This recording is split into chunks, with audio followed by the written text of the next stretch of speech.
Salam Halo, warahmatullahi wabarakatuh. ya, alhamdulillah kita bertemu lagi hari ini di sesi ke-6. Kemarin minggu lalu kita udah di sesi ke-4 dan 5 ya. Jadi hari ini kita satu sesi di sesi ke-6. Alhamdulillah kita sudah masuk ke bulan Ramadan. Alhamdulillah semoga semua bisa yang melaksanakan ibadah puasa bisa tetap sehat dan tetap semangat untuk kuliahnya walaupun siang-siang online pula ya. Cobaannya banyak banget tapi saya yakin semuanya pasti tetap semangat, tetap mau untuk mencari ilmu karena ini juga salah satu bentuk ibadah kita sebagai muslim khususnya. Oke, hari ini kita masuk ke sesi ke-6 lanjutan dari minggu lalu kita sudah bahas dari praktek surat dinas intern ya, ada surat dinas intern, ada memo, ada nota, kemudian ada surat kuasa, surat pengantar dan surat panggilan. Nah, minggu lalu kita sudah bahas itu dan sudah praktek. Terima kasih semuanya sudah mengerjakan, sudah mengirim ke Google Classroom dan sudah saya koreksi. Mungkin ada beberapa yang ada catatan dari saya cukup banyak juga ya. Ada juga yang sudah benar. Nah, sekarang kita review dulu dari tugas minggu lalu yang sudah kalian lakukan. Jadi selama tugas kemarin itu yang sudah saya baca, yang perlu digarisbawahi dalam praktek nanti membuat surat adalah bagian-bagian surat resmi itu harus ada ya. Walaupun misalnya di kasusnya atau di instruksi latihannya saya tidak mencantumkan nomor surat, tapi kalian harus membuat nomor surat itu. Dan nomor surat ini tidak asal ya, tapi ada ketentuannya. Jadi ketika kita membuat nanti praktek ini, nomornya boleh mengarang, tapi ketentuan kodenya disesuaikan dengan bulan dan tahunnya. Jadi misalnya dibuat hari ini, berarti misalnya nomornya boleh nomor 3, atau boleh nomor 1, boleh ya, atau nomor 15 boleh. Kemudian garis miring divisi atau bagian yang mengeluarkan surat tersebut, garis miring bulan saat ini kita mengerjakan tugas ya, atau membuat suratnya, sorry. Berarti misalnya sekarang bulan April, berarti 4 Romawi dan ditulis dalam bentuk Romawi ya. Ada kemarin beberapa yang penulisannya angka, harusnya bentuknya Romawi. Kemudian tahun surat itu dibuat. Nah, ini masih ada banyak yang kurang tepat dalam penulisan nomor surat. Jadi ini harus tetap ada di surat resmi ya, surat dinas resmi. Nah, itu satu. Kemudian kop surat. Kop surat itu kan terdiri dari identitas perusahaannya. Betul ada namanya, tapi ada beberapa yang tidak lengkap. Misalkan nama jalannya, alamatnya, kemudian misalkan nomor telepon nggak ada, nggak apa-apa, tapi setidaknya ada alamat perusahaan itu di mana. Kemudian ada beberapa yang tidak ada salam penutup nama penulis surat ya, penandatangan suratnya itu tidak ada. Nah, ini fatal ya, karena kita nggak akan bisa tahu surat ini dibuat oleh siapa, karena tanda tangan adalah bukti otentik surat itu keluar, surat itu sah dikeluarkan gitu ya, atau surat itu uh, dari mana asalnya terlihat dari pengirim, nama pengirimnya itu adalah di bawah penanda tangan. Nah, ini kok beberapa koreksi dari bagian-bagian suratnya.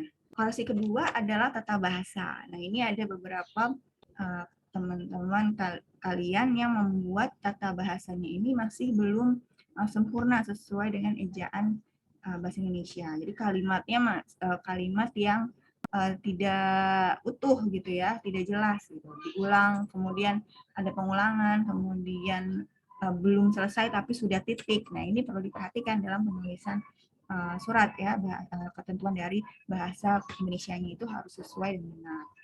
Terus ada beberapa mengenai surat pengantar ya. Surat pengantar ini dengan surat tugas itu berbeda ya. Kebetulan ya yang saya minta kemarin itu adalah surat pengantar orang, mengantarkan bahwa orang ini nanti akan bertugas di bidang supervisor gitu misalnya, sebagai supervisor. Nah, ada beberapa yang membuatnya adalah surat tugas. Nah, ini perlu dikoreksi ya. Surat tugas itu berarti menjelaskan dia harus melakukan tugas apa ya. Berarti tidak mengirim orangnya. Jadi tujuannya itu adalah si penerima tugasnya. Tapi di kasus yang tugas kita kemarin ini adalah kita mengirim seseorang ya ke pihak tertentu, berarti tujuannya bukan identitas yang menerima tugas, tapi bisa jadi misalnya kepala HRD di perusahaan anak cabang perusahaan tersebut gitu ya.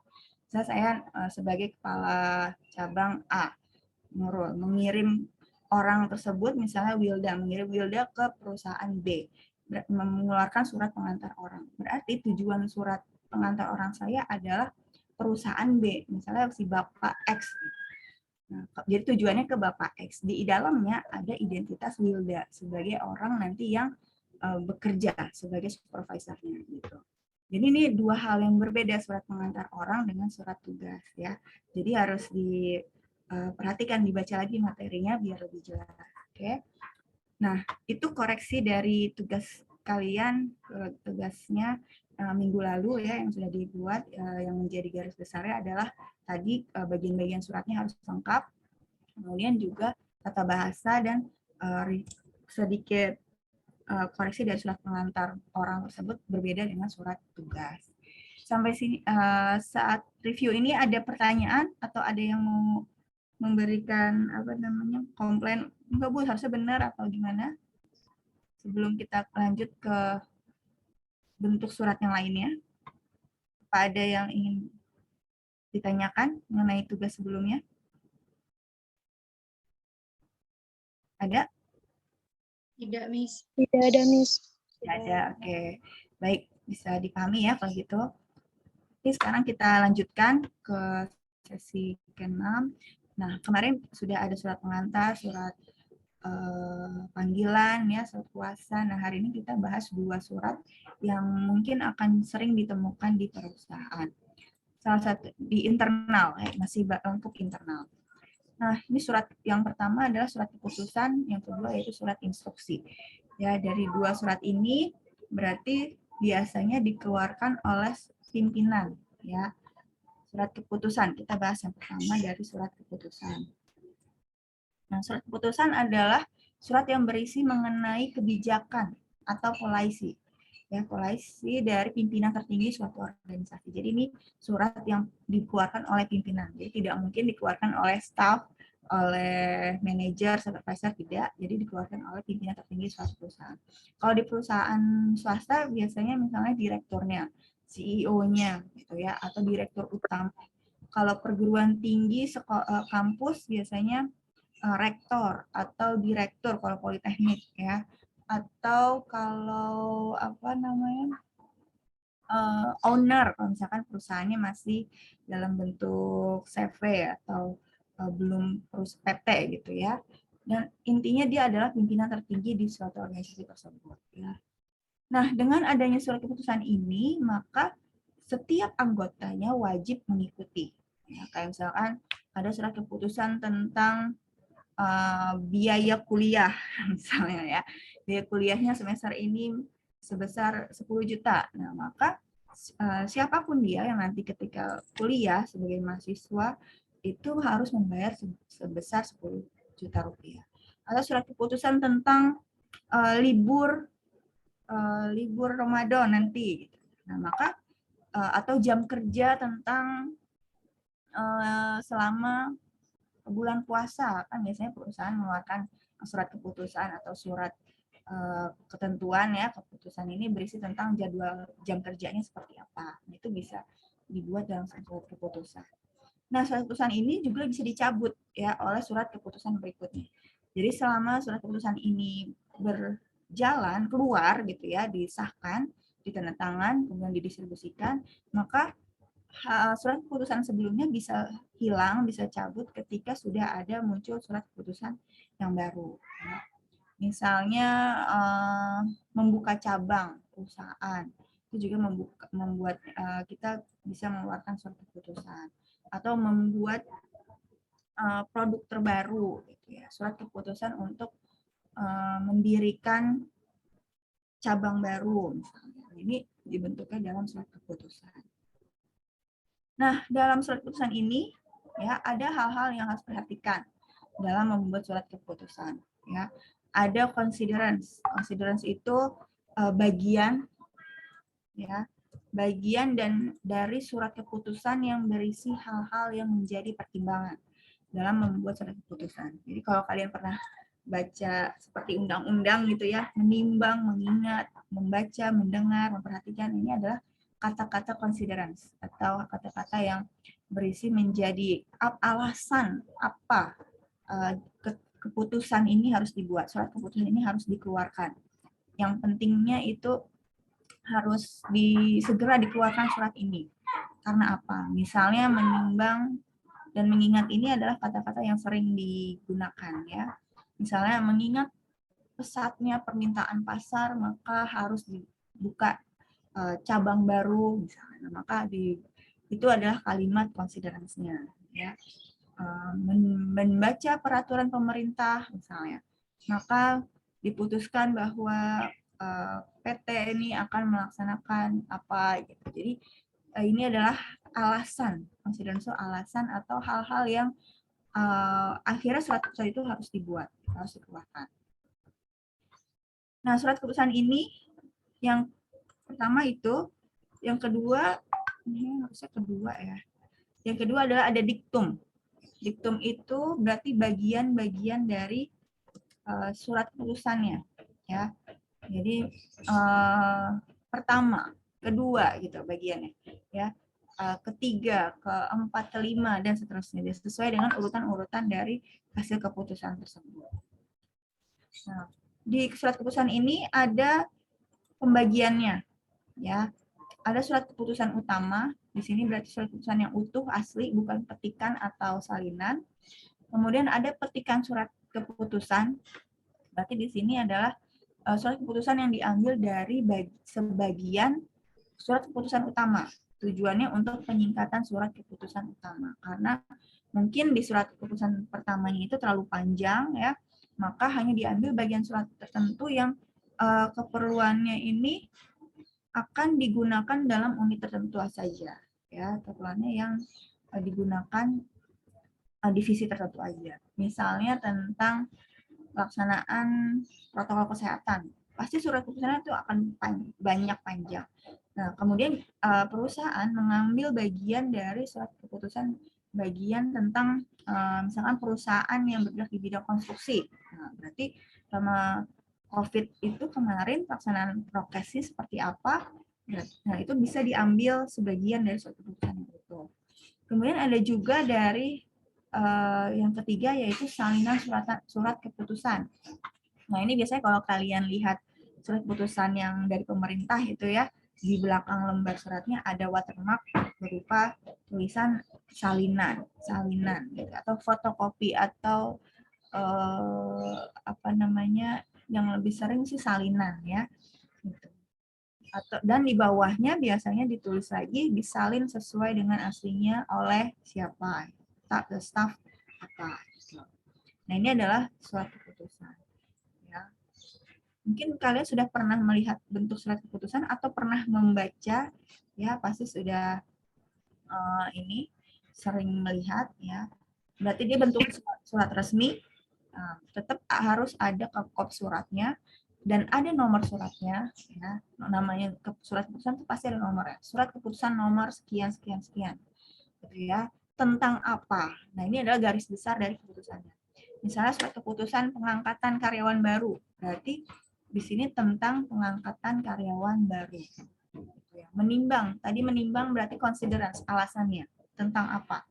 Ya, menimbang misalnya kebutuhan tenaga kerja yang mendesak, gitu ya, atau kurangnya tenaga kerja yang kompeten dan sebagainya, gitu ya, atau menimbang hasil keputusan rapat direksi, pimpinan, itu juga bisa masuk ke dalam konsideran menimbang. Kemudian mengingat di sini berarti tadi diktum, ada diktumnya ya. Pertama mengingat ini belum diktum ya. Mengingat misalnya di sini peraturan, kalau di sini tadi tentang pengangkatan karyawan, maka mengingatnya bisa tentang undang-undang ketenagakerjaan gitu ya. Kemudian mengingat tentang SOP atau prosedur rekrutmen karyawan, kemudian mengingat tentang hasil rapat pimpinan sebelumnya dan seterusnya. Dan ada kata memutuskan di tengah, Ya, ini adalah ciri khas dari surat keputusan. Jadi tengahnya ada kata memutuskan, kemudian menetapkan. Nah, pertama, nah ini diktumnya. Pertama, misalnya tadi di sini judulnya tentang pengangkatan karyawan baru. Maka pertama di sini bisa langsung mengangkat, gitu kan, sesuai dengan judulnya. Mengangkat nama di bawah ini sebagai karyawan tetap. Bisa disuruh tulis misalnya namanya Ferial Rahardian sebagai manajer operasional misalnya. Terus kedua, apa misalnya yang berhubungan dengan pengangkatan karyawan itu, misalnya mendapatkan hak dan kewajiban sesuai dengan peraturan perusahaan. Kemudian berlakunya dari kapan, gitu ya. Kemudian ada kata lagi di terakhir biasanya di diktumnya ini, jika ada hal yang belum diatur dalam surat keputusan ini, maka bisa diatur dalam surat yang berikutnya sebagai tambahan. Dan seterusnya ditetapkan di mana perusahaan itu ada, tanggal berapa, kemudian tanda tangan oleh pimpinan perusahaan. Ya. Nah ini contohnya. Oke. Ini tentang promosi, mutasi, dan pensiun. Berarti tentang HRD ya. Keputusan dari GM, ya, pimpinannya General Manager, ya, dan seterusnya tentang, nah ini tadi consideration-nya ya, untuk meningkatkan produktivitas, melakukan penyegaran di lingkungan, penataan ulang organisasi. Nah ini kata-kata ini menyesuaikan kebutuhan dari perusahaan itu sendiri.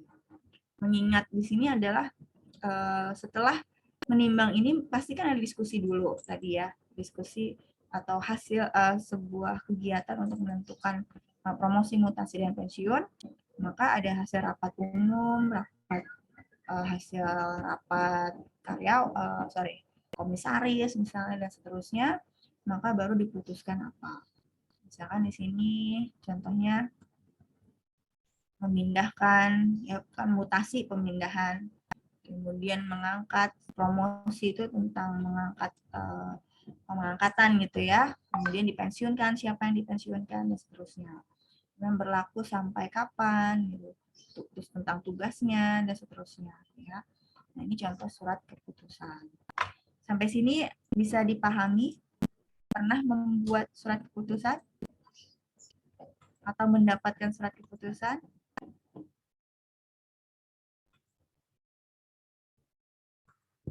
Belum pernah, Miss. Belum ya. Oke, sebelum saya tanya, kalian dapat buku nggak ya, koresponden? Harusnya sih ada. Bukunya Pak Zainuddin Ahmad, ada yang sudah mendapatkan? Dari kampus? Dapat, Miss. Belum? Dapat, Miss. Dapat, Miss. Udah dapat, Miss. Belum ya? Udah dapat, Miss. Oh, udah, oke. Kalian bisa lihat ini juga ada di buku itu ya, di buku kalian.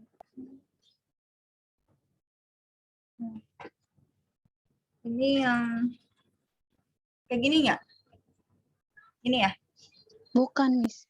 Oh, bukan. Tapi Zainuddin Ahmad. Zainuddin Ahmad bukan? Penulisnya.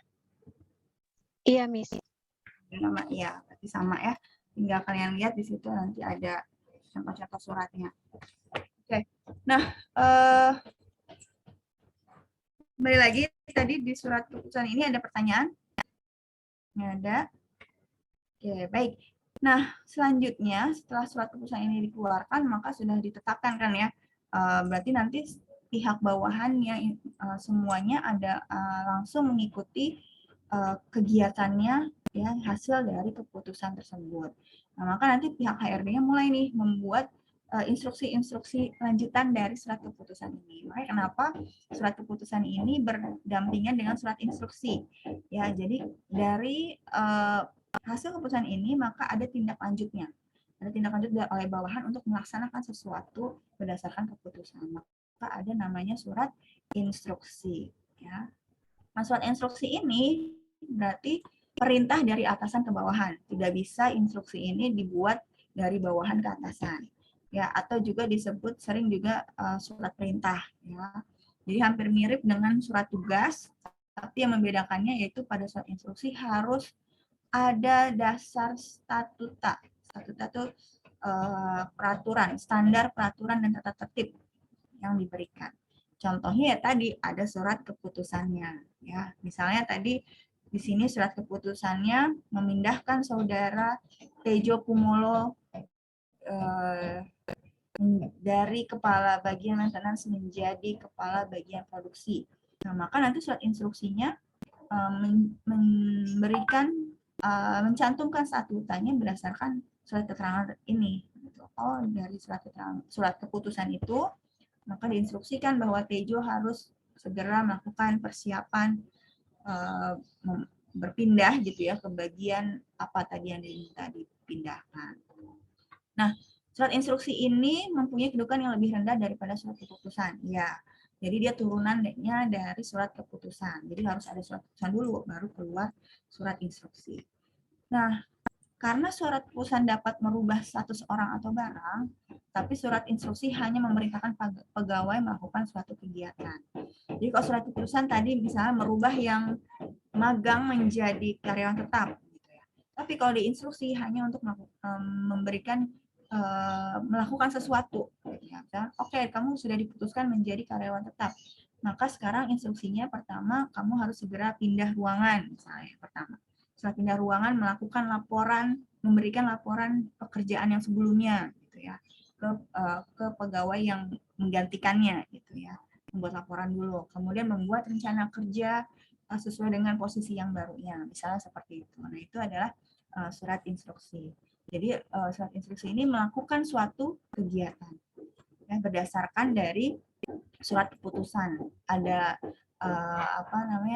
statutanya, ya, dasarnya instruksi itu keluar itu seperti apa. Oke. Nah, instruksi ini berarti harus mencantumkan dasarnya. Surat instruksi itu dibuat.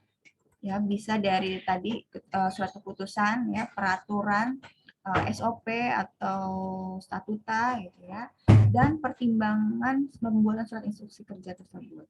Misalnya kalau tidak ada instruksi kerja ini, dia akan kesulitan mobilitasnya, maka harus dikeluarkan surat instruksi. Kemudian harus jelas instruksi yang diberikan, tugas kegiatannya apa saja yang harus dilakukan selama periode itu, kemudian tempat dan tanggal dikeluarkannya instruksi, dan jabatan nama pembuat instruksi tersebut. Ya. Kalau misalnya tadi surat keputusan pimpinan tertingginya, nah mungkin instruksi tadi berkaitan dengan contohnya surat keputusan adalah promosi, mutasi, dan pensiun. Berarti bagian HRD. Surat keputusannya yang mengeluarkan adalah pimpinannya. Maka instruksi dikeluarkan oleh general atau manajer HRD-nya. Ini surat instruksinya mengeluarkan manajer HRD-nya. Jadi jabatan nama pembuat instruksinya masih lebih tinggi dibandingkan dengan orang yang diberikan instruksi ini. Ya, tapi tidak lebih tinggi dari yang mengeluarkan surat keputusan. Contohnya seperti apa? Nah, ini instruksi general manager. Tadi di surat keputusannya adalah general manager juga, itu juga boleh ya, sama. Nah, di sini dia membuat dasarnya. Dasarnya berarti tadi surat keputusan yang tadi ya, yang mengenai promosi, mutasi, dan pensiun. Ya, nomor sekian dan seterusnya. Pertimbangan untuk lebih meningkatkan koordinasi di antara semua bagian. Jadi ketika surat keputusan dikeluarkan, maka menginstruksikan apa nih pimpinannya, ya, menginstruksikan apa kegiatan-kegiatan yang dilakukan. Berarti di sini dia menginstruksikan kepada semua pegawai yang mendapatkan promosi, mutasi, pensiun untuk mengadakan sosialisasi dengan pegawai yang berada di bawahnya. Jadi perlu diinfoin dong siapa aja yang dipromosikan, siapa yang dipindahkan, siapa yang pensiun, supaya semua karyawan tahu, terutama yang bawah-bawahannya, supaya nanti ketika memberikan laporan atau hasil kerjanya tidak salah orang, ya, tidak salah alamat. Yang kedua, dia berada di bawah mendapatkan memberikan laporan tadi ya, laporan dan pertanggungjawaban kepada pegawai yang baru. Semua pegawai yang lainnya untuk memberikan masukan agar pelaksanaan kerja pegawai baru lebih efektif. efektif. Jadi ketika ada orang yang baru masuk bergabung satu divisi, kita yang lainnya untuk memberikan masukan ya supaya langsung cepat adaptasi kerjanya.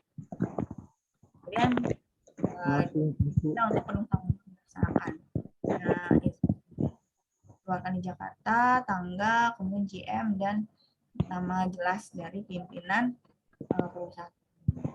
Jadi surat instruksi ini adalah langkah-langkah teknis dari surat keputusan yang sudah dibuat. Jadi nggak bisa menginstruksikan langsung instruksi tapi tanpa ada dasarnya. Jadi harus ada dasarnya. Dasarnya dari surat edaran pemerintah ya, tentang libur atau cuti Ramadan, cuti Idul Fitri misalnya. Nah, makanya menginstruksikannya apa? Pada saat harus menyelesaikan tugasnya sebelum tanggal sekian misalnya. Nah, ini juga bisa surat dasarnya ini bukan hanya dari surat keputusan internal perusahaannya, bisa juga dari dasarnya surat pemerintahan atau surat edaran dari pemerintah instansi terkait yang berhubungan dengan perusahaan. Oke, sampai sini bisa dipahami surat keputusan dan surat instruksi? Bisa, Miss. Oke, saya absen dulu. Hai. Tadi dulu. Mama lagi di ATM, tungguin dulunya. Sabar. Lagi di absen dulu bentar. Lagi kuliah bentar dulu. Siapa itu? Di kuliah, woi. Rifai belum di-mute. Di kuliah, woi. Hai, kalau disuruh orang tua harus mau, Pak. Muridnya nanti masih Lupa, maaf nih. Bentar, Pak. santai aja. Oke, sebentar ya. Nah, nanti langsung dibuka Google Classroom-nya ya. Kita masuk ke Google Classroom. Silakan diakses materinya dan biasa kita ada tugas praktek lagi, jadi membuat suratnya. Membuat 2 surat, yaitu surat keputusan dan surat instruksi kerja. Coba dibaca dulu apa ada yang belum dipahami mengenai tugasnya. Saya absen untuk hari ini. Oke, Anissa Fatma. Ya, Miss. Suara kecil banget. Anissa Julianti. Saya, Miss. Oke. Edo. Saya, Miss. Edo kemarin datang nggak sih? Datang kan ya? Masuk ya minggu lalu ya? Ya, Vigi. Miss. Vigi Azmatus. Vigi ada nggak? Nggak ada. Vigi hadir. Saya hadir, Miss. Oh, hadir. Oke. Kamu lagi di mana? Nggak tidur kan? Virial. Hadir, Miss. Givania. Hadir, Miss. Ifti. Hadir, Miss. Indra. Indra hadir. Hadir, Miss. Rifai. Ada ya. Hadir. Nabila Hutama. Hadir, Miss. Nani Septianti. Hadir, Miss. Nayara. Hadir, Miss. Niken. Hadir, Miss. Novianti. Hadir, Miss. Nurina. Hadir, Miss. Octavia. Hadir, Miss. Putri Samhartika. Hadir, Miss. Ratna. Hadir, Miss. Rai. Rai hadir. Hadir, Miss. Oke.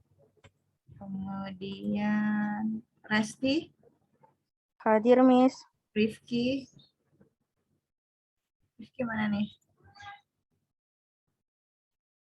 Di Rifki kamar nggak- mandi, Miss. Sebentar. Oh, Rifki ada sih di ini. Rifki tidur ya? Risma. Hadir, Miss. Rizaldi, Hadir, Miss. Ferli.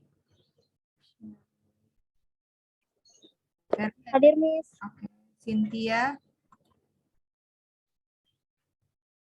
Cynthia ada? Hadir, Miss. Siti Halimah, Hadir, Miss. Siti Hamidah. Siti Hamidah ada? Ya, Tri Ihsan, Hadir, Miss.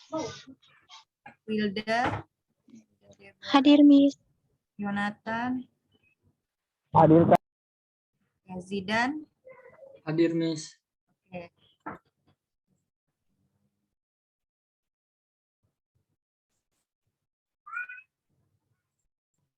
Oke, jadi hari ini pembahasannya adalah surat keputusan dan surat instruksi kerja. Sudah dibuka Google Classroom-nya? Sudah, Miss. Oke, Sudah. ya, ada materi hari ini dan ada tugasnya ya, membuat surat keputusan dan surat instruksi kerja. Kalian buat dengan baik. Bentuknya diingat semi block style, jadi ada yang di tengah, tanda tangannya di kanan kiri, sesuai dengan format contoh surat keputusan dan surat instruksi kerja, gitu ya. Dari kasusnya ada yang ditanyakan atau ada yang kurang jelas?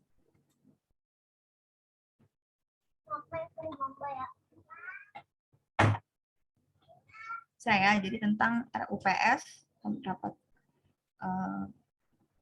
penutupan cabang ini tentang penutupan cabang perusahaan ya. Berarti nanti identitas perusahaannya kalian karang sendiri ya. Nama perusahaannya, kemudian nomor suratnya, terus apa lagi? Tanggal dibuat tanggal ini ya. Nama orang-orangnya boleh nama kalian sendiri, kan Amin jadi direktur gitu ya. Dan lain sebagainya, identitasnya itu kalian karang sendiri. Tapi kasusnya adalah tentang ini, tentang penutupan cabang, sebuah cabang dan mempensiunkan dini pegawai yang sudah berusia 45 tahun ke atas. Oke, silakan dikerjakan. Mungkin langsung nanti dikirim ke Google Classroom-nya, nanti langsung saya nilai. Jadi nanti dibahasnya kita bahas di sesi berikutnya. Dan ini pengerjaannya hanya sampai sesuai satu sesi hari ini. Ya, jadi hanya sampai di Google Classroom itu dicantumkan sampai jam 3.40 ya, sesuai dengan jadwal hari ini. Jadi untuk Zoom-nya saya cukupkan, tinggal kalian buat di Word ya, kemudian dikirim ke Google Classroom, nanti saya nilai dan kita bahas lagi. Nanti saya beri reviewnya di Google Classroom, apa kekurangannya, kesalahannya, dan seterusnya. Kalau benar ya benar gitu ya. Nanti kita bahas lagi di pertemuan minggu depan insya Allah. Sebelum saya tutup, ada pertanyaan? Tidak ada, Miss. Tidak ada yang lain? Oke, baik, silakan dipraktekkan membuat surat keputusan dan instruksinya. Nanti batas waktunya hanya sampai 3.40 atau 15.40. Oke, terima kasih untuk hari ini. Saya tunggu tugasnya di Google Classroom. Wassalamualaikum warahmatullahi wabarakatuh. Waalaikumsalam warahmatullahi wabarakatuh. Miss. Iya, sama-sama ya.